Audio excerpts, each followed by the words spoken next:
Our next speaker is right here in the front. Haven't met him yet, but getting ready to. We'll see about getting this the next one started.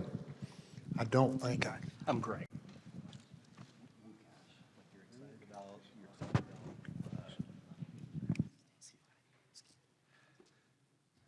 All right, our next speaker is Greg Wukasch. He works for San Antonio Water Systems, the external affairs manager, and I believe, and you can read all about him in your little handbook, but he calls himself a storyteller. So let's get the storyteller up here and get the story going.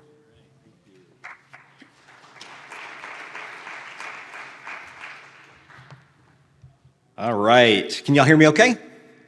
Well, probably a little bit too much. I have a pretty loud voice, so with a microphone, I'm going to have to tone it down a little bit. So Amy, that was amazing, and I was taking all these notes as fast as I could and like really into it. And then she all of a sudden challenged me with my health and finances, and you caught me off guard for a second. So I had to regroup a little bit before this presentation. Yes. Clicker. We're at right there. Yeah, drinks and snacks.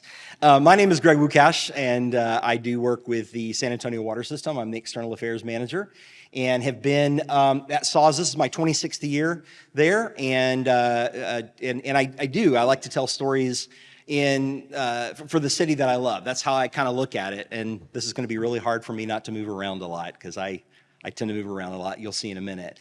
But I so love what Amy was just talking about, and the question that came up, it was almost like we threw a softball up so I could just hit it. How do we earn trust with our community? How do we earn trust? Because it is one of the first steps that we have to take. And the answer about coming along beside them is absolutely, in my opinion, is the answer. That is the answer. We cannot expect our public, we shouldn't expect our public to come to us. I know we get frustrated sometimes. We spend a lot of money, we put events together, we want our communities to come to us and enjoy everything that we have, and then nobody shows up. And except we have more employees there than we actually have people that have come from the community. So y'all are starting to laugh, so I know that that's true. And so we get frustrated and we wonder whether we should do this or not. And I think the answer sometimes is actually no, you shouldn't do that a lot. You should consider, instead of having them come to you, going to them. And that's really what I want to talk about today, is meeting them where they are. And here's the question I want to pose to you. What if every person in your community believed that water was the most important resource and that your organization was the most important organization in the community? And truthfully, after 26 years at SAWS, I am still a hopeful, eternal optimist.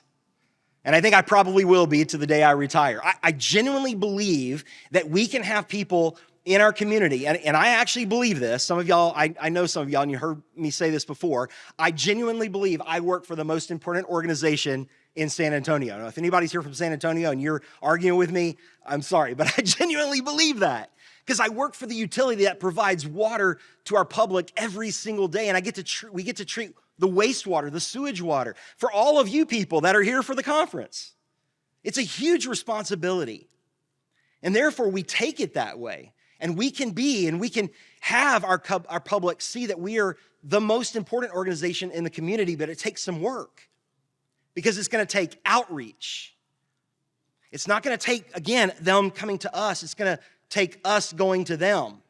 Our SAWS education program, and I love that we were just talking about that, because I actually oversee our youth education department, outreach, and our affordability programs, our programs that help low-income customers in San Antonio be able to afford their water. And this is our education mission statement: creating dynamic, inspirational experiences for our neighbors so they are connected to the value of water and confident in their water supply and water utility. Notice the two big words there: connected and confident. And it's that confident word that I'd like to sort of highlight. In other words, trust. We want them confident in our organization and the ability for us to deliver water to them, treat their wastewater, and make sure that the water we're delivering to them is good, clean water. Now, don't know if y'all been in San Antonio for a long time. Don't know if there's anybody here who's is here for the very first time. But this is our San Antonio culture. By the way, this looks really good in the brochures. When you're here on a day that's 107 degrees, however, it doesn't necessarily look like that. So sorry about the weather. We can't do anything about that. Y'all had the hottest week of the entire year so far.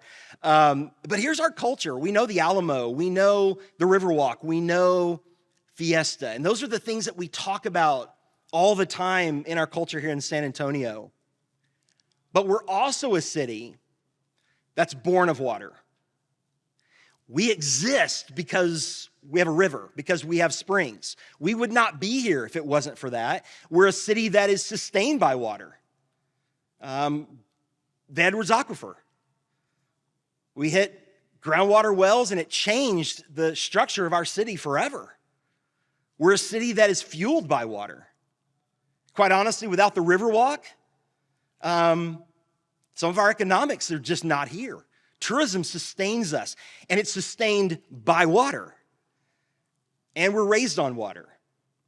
In other words, we make sure that from a very young age, all the way up to adults, that we are constantly engaging with people in the water story of San Antonio. So I like to call it San Antonio's other culture. Yeah, people are familiar with the Riverwalk, the Alamo, all of that kind of stuff. But a lot of people, especially outside of San Antonio, don't realize that we actually have another culture here.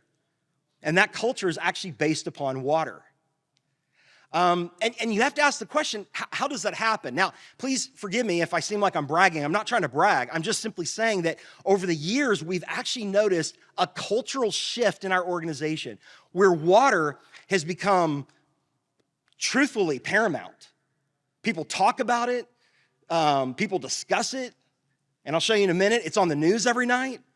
It's in our collective conscience in our city. So how does that happen? How do you make water part of the ethos or the spirit culture of an entire community? And some of you are working in communities that are quite large, not just one city, but multiple cities. How do you do that? How can you change that? I know some of you are going to be like, well, how do you do that with very little money and very little staff?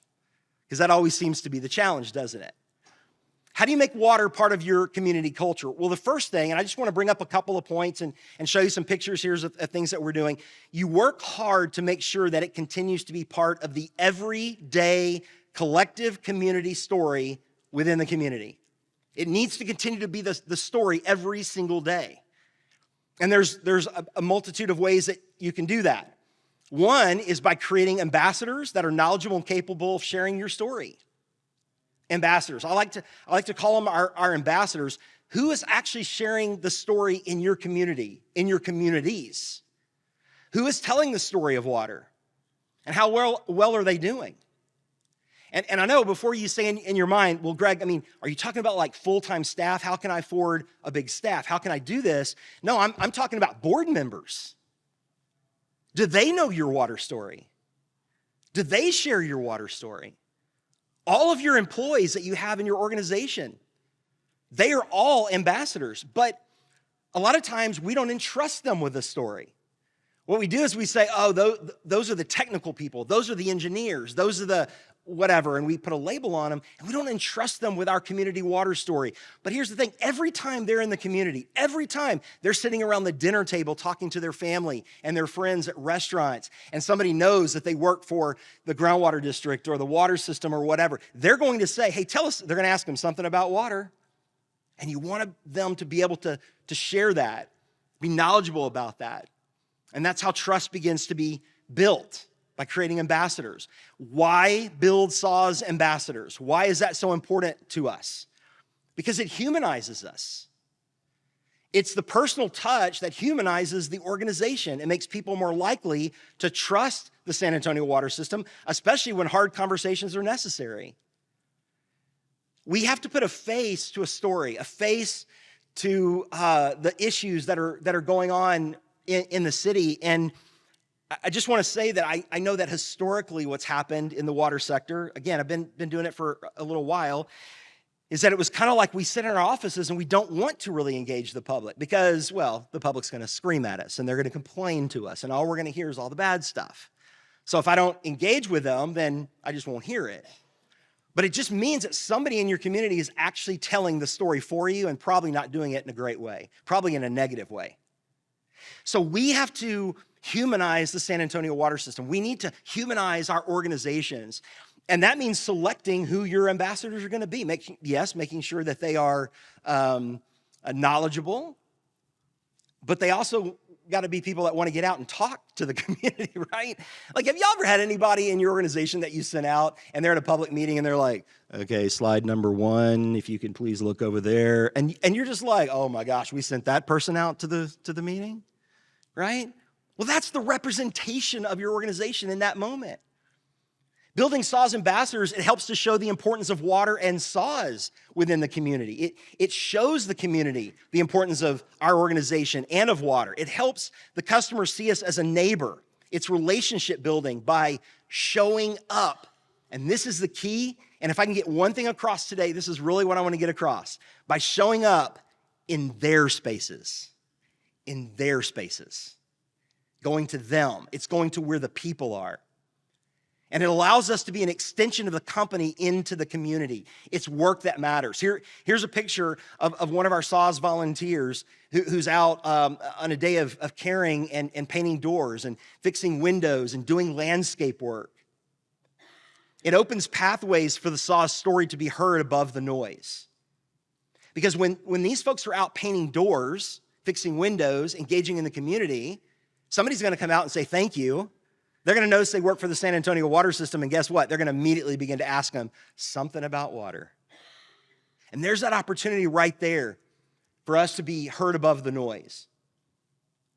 Here's another way of making water part of your community culture: engaging your neighbors where they like to hang out. I kind of just mentioned that one a while ago, but it's really where they like to hang out. And the question that we have to ask is, well, where do our neighbors hang out? And be maybe strategic and honest about that. Like there's some pictures here. Every summer we do something called SAWS Summer, and this was our SAWS Summer this year. And we give away free towels on the opening day of all the pools. We just show up and give out free towels to everybody on the opening day of the pool season. We give out in San Antonio paletas, frozen on a stick with fruit in them.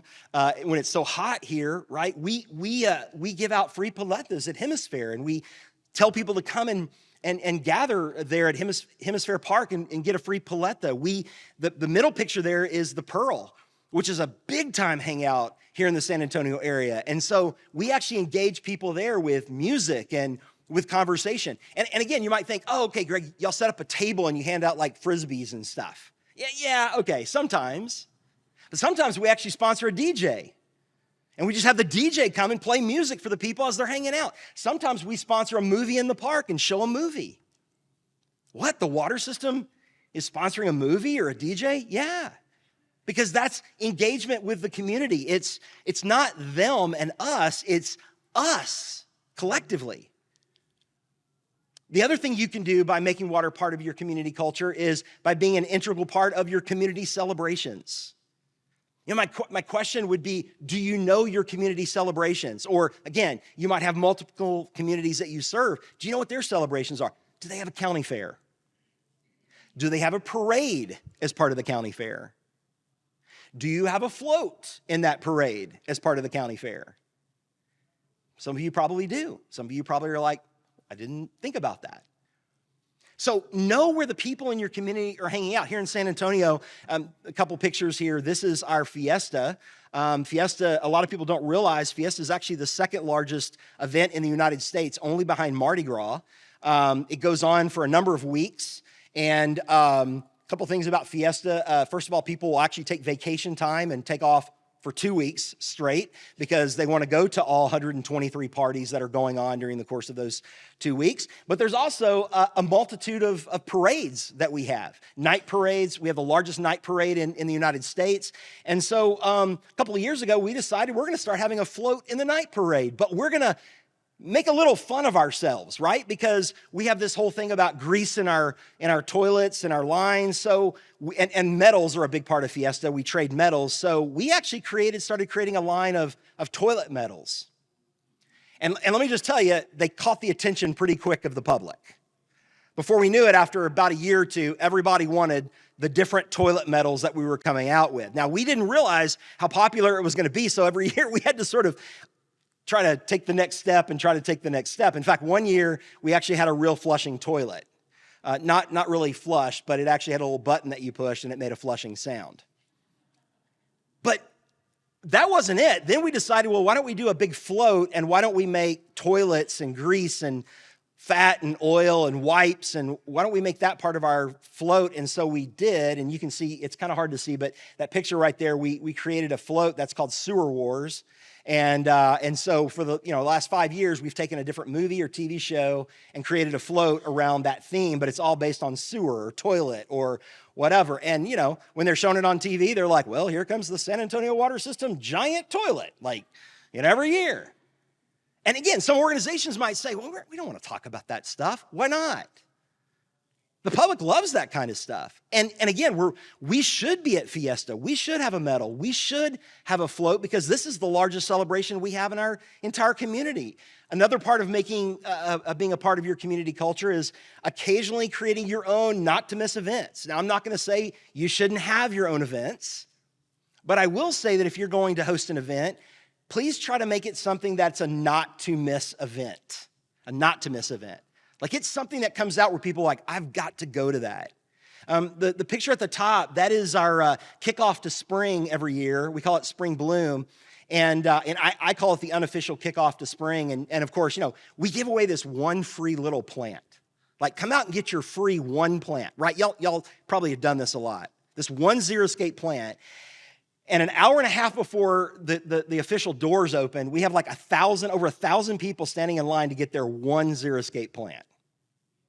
But they get it, and then they also engage with everybody that's there to talk about xeriscaping and talk about native plantings and things of that nature. And the final thing I just wanted to show you on the right-hand side, this is something we started last year. It's been a lot of fun. We decided last year that we wanted to take our wastewater treatment plant, our Klaus wastewater treatment plant, and actually do a Klaus After Dark Halloween tour. And so we decorated it all up. We put a storyline together. We loaded 50 people on a bus. We took them down to the wastewater treatment plant on a Friday night. Whew, no better place to be for the week before Halloween. And it was so well received, we're adding a second night this year. And we're in planning stages for that right now. Again, sort of not being afraid to make light of the work that you do of water and reminding people that water is part of their everyday lives. So creating a not to miss event can be a big thing as well. Another way, a fifth way, by getting young people involved in the story. Young people should be involved in the story. Just like adults should be, so should young people. And you can do that in a host of different ways. Classroom presentations, I know a lot of you probably do that. Mascots. Figuring out maybe what your towns, your communities, your cities are involved with. We got involved with the mayor's K-12 Smart City Challenge, and that year decided to do something on water for almost 1,000 high school kids. And we even host our own high school program every year at the convention center for about 900 high school kids that come and learn about water and take that information home. I'm pretty fired up about young people and programs you can do. And by the way, my favorite grade level, this is where I started in this business. I was an educator at the San Antonio Water System and started the education program there. And my favorite grade levels to talk to were pre-kindergartners. Pre-kinder. Seriously, that terrifies me. Don't let it terrify you. They're great because you just play with them. Now I have grandkids, so I play with them like I used to, tell them all about water, and they think I'm, a nerd. Here's another way to be a part of your community culture. It's engaging in the issues that matter most to your community. Know the issues that matter to your community. And again, you won't know the issues that matter to your community unless you're talking to them, unless you're engaged with them. But by being engaged in the issues that matter most, they begin, again, to trust you. Every year, we have actually one of the largest Martin Luther King celebrations here in San Antonio in the country. We have about 300,000 people that march every year for the MLK Day. And so we put a big banner out on our building a couple of weeks leading up to the event. We have done school supply drives. We're wrapping up a school supply drive right now. We do food supply drives where people can come by and they can drop food off. And I know some are probably thinking, again, Greg, y'all are a big utility in a big city. You have a lot of money, you have a lot of staff. And I'm not gonna lie, we have a good amount of staff and we have a pretty healthy budget, no doubt.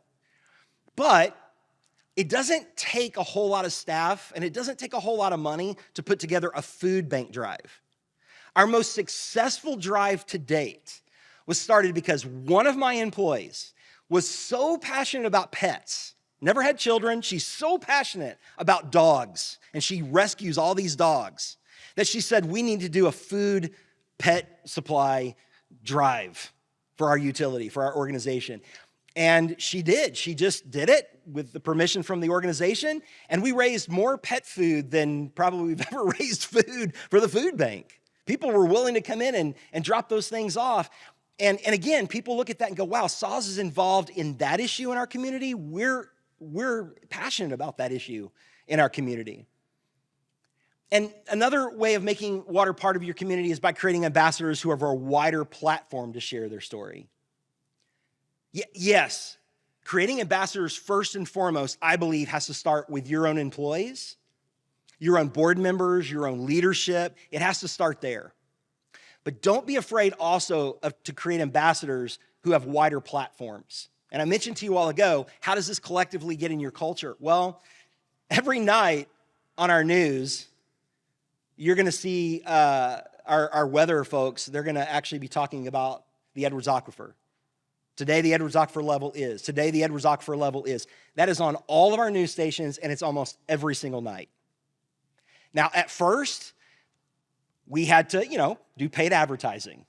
Sit down with them and talk to them and try to get them to do this. We don't do that anymore. It's now become part of the collective story, the collective culture. They do it on their own because they recognize it's a very important part of our city, the water story. And also, don't be afraid to take social media influencers. I know for some of us that are a little bit older, that's a kind of a scary proposition. What's helped me out is my daughter is a social media influencer in a specific world. And boy, I have seen some of the engagements that she has made and sponsorship she's done. And I've recognized the power of having people in your community telling your story for you simply by bringing them in as part of the process. And we do. We invited a bunch of social media influencers last year to our Halloween tour.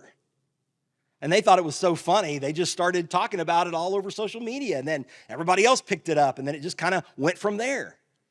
So don't be afraid to do that. And then the last part, number 8, have some fun with it. Like, again, I think sometimes, and I know I've got friends of mine who, when they're like, oh, you work in the water business? That must be pretty exciting. And I'm like, it is exciting. It's a great career. It's a great job. We have a lot of fun. Yes, we don't have an official mascot at the San Antonio Water System. We have a running toilet that shows up at the state capitol during Water Week, or that shows up at the local baseball games and runs the bases or throws the first pitch out for the season, or whatever it may be. Yeah, it's a running toilet. There's our CEO in the middle. The San Antonio Zoo was in the process of building a new parking garage. And you see those pipes right there? Those were our recycled water pipes for off-gassing purposes. And they happen to be right next to the parking structure. So we actually worked with the zoo and went in there and began to stripe all the pipes to make them look like different animals. And then, of course, there's me, Mr. Water Nerd himself, on our last float that we just did at Fiesta last year. So let me just wrap this up about meeting them where they are, and questions for you to kind of think about this yourself. What is our community's water story? That is the first question. What is that water story? Obviously, we can't do anything unless we know what that story is. Who are our knowledgeable, capable ambassadors? Don't leave anybody out. I know I keep mentioning board members and leadership. Don't leave any of them out. They can all be a great ambassador. Where are our community hangouts? Where are people hanging out in the communities? We should go to them. We should find out. We should engage. We should build trust.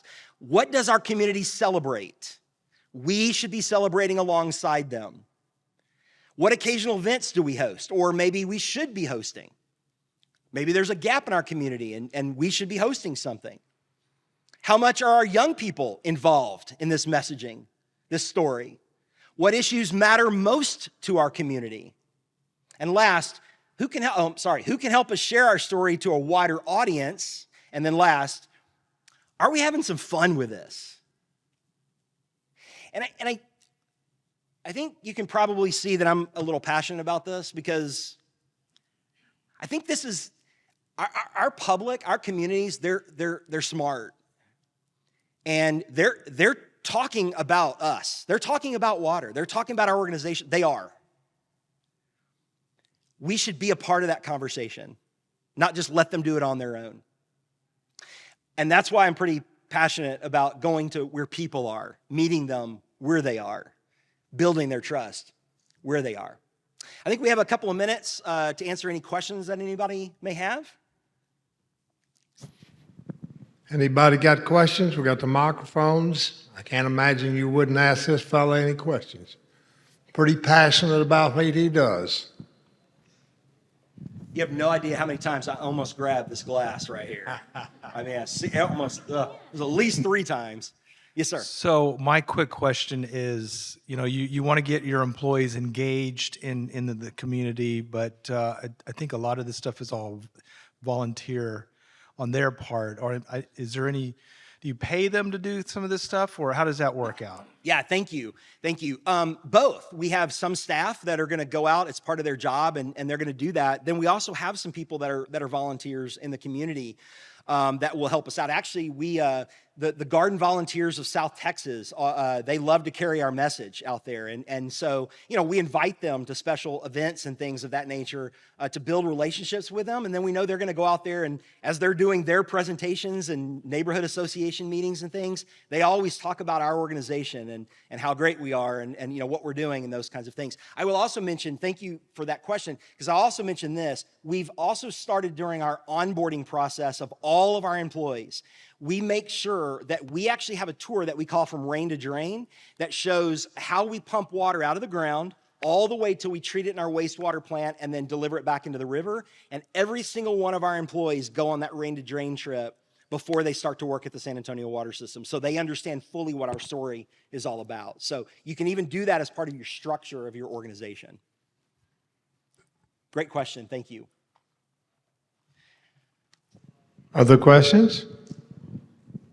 I'll be around at the end if anybody thinks of something or just wants to pick my brain or give me an idea of what y'all are doing in your community, because I love to steal ideas from everybody. So I appreciate it. Thank y'all so much for your time today. Appreciate it. Thank you so much.